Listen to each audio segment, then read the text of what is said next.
Lyca மற்றும் red giant movies தயாரிப்பில் பிரம்மாண்ட இயக்குநர் சங்கர் இயக்கத்தில் உலகநாயகன் கமல்ஹாசன் நடித்த இந்தியன் 2 ஜூலை 12 முதல் உலகமெங்கும் திரையரங்குகளில்.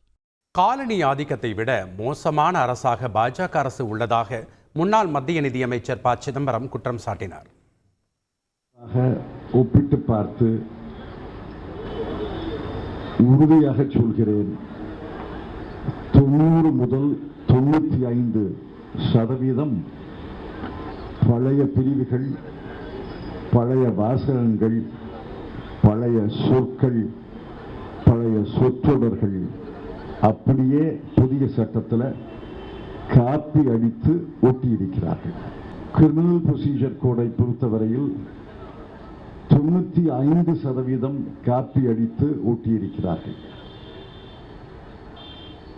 இந்தியன் எவிடன்ஸ் ஆக்ட்ல 99% காப்பி அடித்து ஒட்டியிருக்கிறார். 90 முதல் 99% காப்பி அடித்து ஒட்டியிருக்கிறார்கள் என்றால் என்ன காலனி ஆதிக்கத்தை நீங்கள் எதிர்க்கிறீர்கள்?